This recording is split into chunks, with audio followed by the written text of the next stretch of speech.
Déjà, je le dis là tout de suite, je vous remercie d'être aussi nombreux à ce temps-là qui nous est cher. C'est important que l'on puisse évidemment échanger non seulement entre les acteurs du territoire de Besançon, mais avec tous les acteurs de tous les territoires.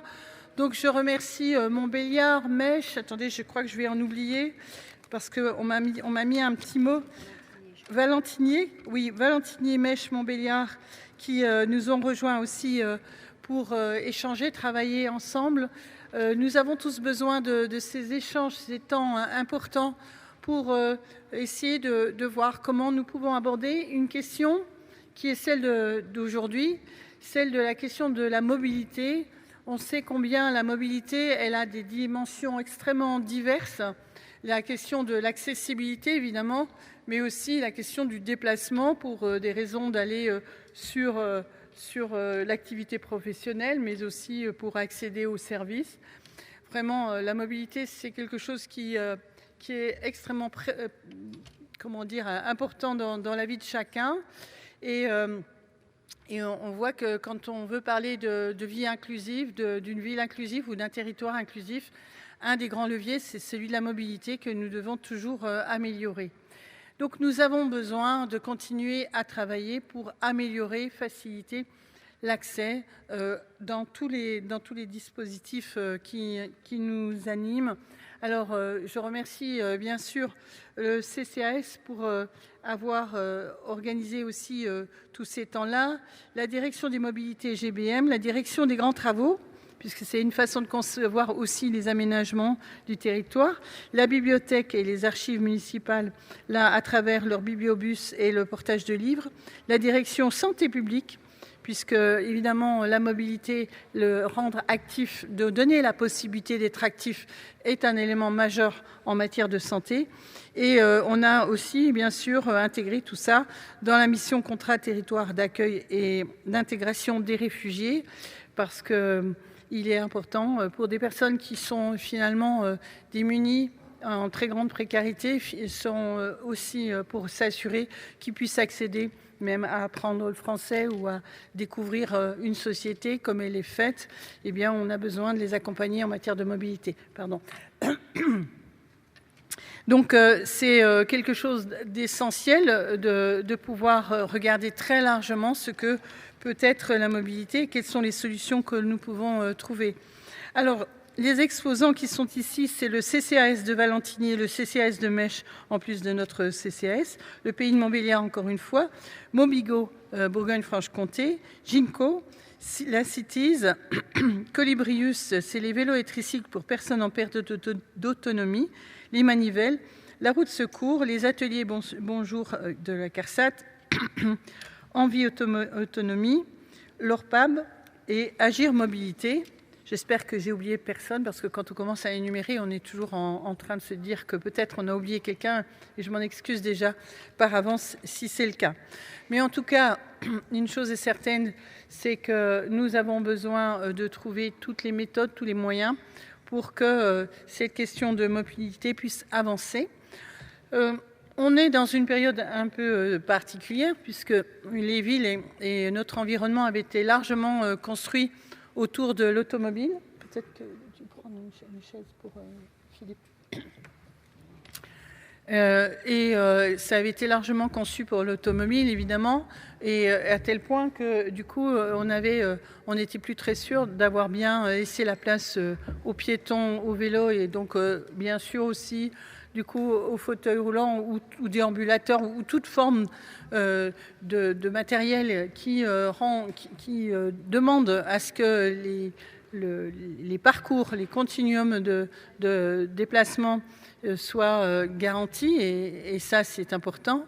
J'en profite d'ailleurs pour dire que ça s'accompagne aussi d'une réglementation et bien sûr du fait de pénaliser finalement les personnes qui se mettent en travers de la route considérant que leur temps est plus précieux que celui des autres et surtout leur facilité de vie est plus importante que celle des autres. Donc on est bien, à travers la mobilité, sur une approche de l'altérité aussi, c'est de penser aux autres dans leur forme de déplacement. Et ça, c'est important. J'ai un exemple. Je suis grand-mère. Ça faisait longtemps que ça ne m'était pas arrivé. Je poussais une poussette et je me suis retrouvée évidemment devant une boulangerie où quelqu'un s'était garé. La personne se gare devant moi, devant la poussette, descend de la voiture et me dit « j'en ai pour 2 minutes ». Je lui dis quand même, vous avez trouvé quand même que c'est gonflé de vous imposer de cette façon-là. Et donc moi, c'est une poussette. Donc j'ai dit, j'ai plus qu'une alternative, c'est de descendre sur la route. C'est vrai pour tous ceux qui ont des difficultés de déplacement. Et là encore, c'est une arrogance totale. Et malheureusement, ça se termine par, si vous voulez, j'appelle la police et comme ça, on règle tout de suite la situation. Donc on voit qu'on a besoin de travailler vraiment le rapport à l'autre, la considération de ce que chacun a besoin de prendre en considération. Et ça, c'est un travail que nous devons faire non seulement dans notre aménagement, dans notre offre en matière de mobilité, mais aussi en termes d'éducation. Et on voit bien que là aussi, si on avait déjà le socle, c'est-à-dire l'aspect éducatif, peut-être que nous ne déploierions un peu moins de financement sur tous les équipements qui sont nécessaires. Je raconte toujours que si finalement tout le monde respectait le code de la route, nous ne serions pas obligés de faire des pistes cyclables ou d'autres équipements parce qu'en fait, chacun laisserait la place à celui qui est dans le code de la route prioritaire et ça pourrait se passer comme ça, sauf que dans la vraie vie, eh bien, nous en sommes très très loin. Donc voilà, je tenais quand même à redire qu'on est content de notre schéma d'aménagement sur les transports en commun pour que les arrêts de bus ou les arrêts de tram puissent continuer évidemment à être accessibles. Nous en sommes à 450 à peu près dans le Grand Besançon. Nous sommes contents aussi qu'il y ait des services comme Ginko Access qui permettent à 450 personnes à peu près aussi d'accéder à ces services. Nous sommes contents que finalement, en retravaillant même les pistes cyclables, on retravaille finalement l'ensemble des systèmes de déplacement, du chemin, des schémas piétonniers qui sont absolument importants de travailler. Mais malgré tout, il y a encore, on va se le dire, beaucoup d'endroits où il va falloir continuer à améliorer ce travail de continuum encore. La vie, elle n'est pas simplement faire un arrêt de bus ou autre, c'est la continuité, bien sûr, des équipements qui doivent être cohérents. Donc, j'en suis sûre, vous avez vu aussi d'autres aspects. Donc là, je vous parle d'équipements, mais il faut aussi bien sûr de services, d'offres, par exemple pour le transport en commun. Mais il y a aussi la civilité. Je reviens sur l'aspect éducatif. Il est évident que nous avons besoin d'apprendre aux personnes que si c'est très bien que les trottinettes s'emparent du mode de déplacement, pour autant, elles ne doivent pas être sur les trottoirs, mais bien sur la route.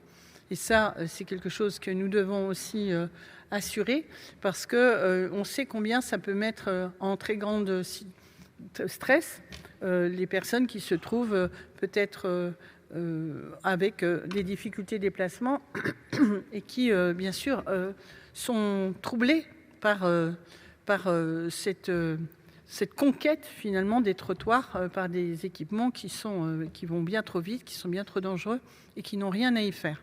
Donc voilà, c'est un des exemples. Donc d'un côté, les mobilités se diversifient, donc c'est plutôt un beau progrès. Ça permet de démultiplier effectivement les façons de se déplacer. Mais d'un autre côté, on voit que le mouvement va très vite et que finalement, les règles n'ont pas été intégrées. Moi, j'en appelle par exemple à quelque chose qui semble simple. Sur un vélo, vous n'êtes pas obligé d'avoir passé le permis de conduire. Donc, vous n'avez pas été obligé de passer le code de la route. Alors, soit, normalement, à l'école, plus ou moins, vous avez appris un certain nombre de codes. Mais visiblement, je pense qu'un de ces jours, il faudra qu'on envisage d'imposer qu'il y ait au moins un code de la route à tous ceux qui se déplacent par vélo, trottinette ou je ne sais pas quoi, parce que visiblement, ils ont besoin d'apprendre le minimum, le socle de tout ce qui est mobilité et déplacement. Il y a d'autres mobilités sur lesquelles on travaille, mais surtout, on travaille à faire qu'il y ait le plus possible un maillage sur l'ensemble du territoire de Grand Besançon, un maillage dans tous les quartiers, un maillage au centre-ville qui lui-même a ses propres caractéristiques, et bien sûr l'accessibilité aux magasins, et bien sûr dans les entreprises, et bien sûr dans nos équipements. Ici, par exemple, on a encore bien des marches qui sont à passer, etc. Donc tout ça fait partie de la mobilité. Mais en tout cas, une chose est certaine, c'est que c'est tellement nécessaire qu'on travaille pour faciliter la vie, mais ça l'est aussi et surtout peut-être, et peut-être qu'on ne le dit pas encore assez, combien c'est un facteur énorme quant à la santé des personnes. Tant que les gens bougent, les gens sont dans la vie, les gens sont actifs, et c'est essentiel. On le sait, en vieillissant, on aurait peut-être à se dire qu'on a de l'arthrose, etc. On sait combien c'est nécessaire de bouger justement pour éviter, pour lutter, pour retarder des moments de difficulté. Donc tout ça, c'est essentiel. Et puis surtout, pourquoi on bouge? Vous allez me dire, ok, pour la santé, mais aussi on bouge pour aller voir des personnes, pour aller travailler, pour aller dans une association, pour aller dans des services, pour aller vers le voisin, pour aller vers des amis et de la famille. C'est pour ça que c'est intéressant que ce soit ici, à l'occasion de l'indissociable, que nous travaillons sur ces questions de mobilité.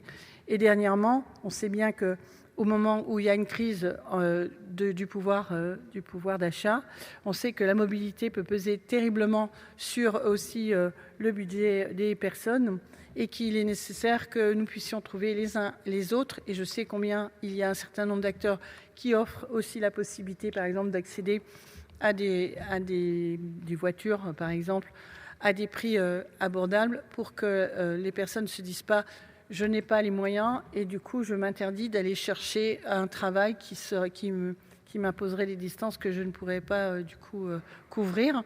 Et donc tout ça est en jeu. Donc vous voyez, on est là sur un spectre extrêmement large, donc vous avez du travail. Je sais que vous avez commencé à bien travailler ce matin, et je remercie aussi toutes les associations, et je remercie bien sûr l'ensemble des équipes du CCAS qui est autour de moi, ainsi que Alban Soukaros qui en est aussi notre directeur général service, et donc l'ensemble des équipes du CCAS, mais toutes les équipes qui travaillent ici à Besançon et ailleurs, toutes les associations qui travaillent sur notre territoire et ailleurs, pour faire en sorte que notre société, le développement d'une société, elle ne peut se faire vraiment, humainement, que si elle est inclusive, et la mobilité est un des facteurs essentiels. Et donc nous devons y travailler tous les jours et nous réinventer la ville, et réinventer nos activités et nos équipements.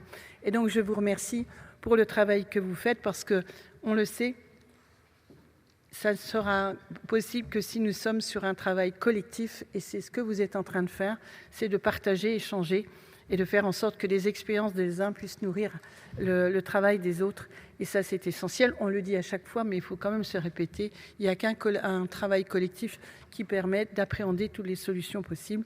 Et on le sait, à Besançon, on a tout le temps dit que nous étions sur la terre de l'innovation sociale.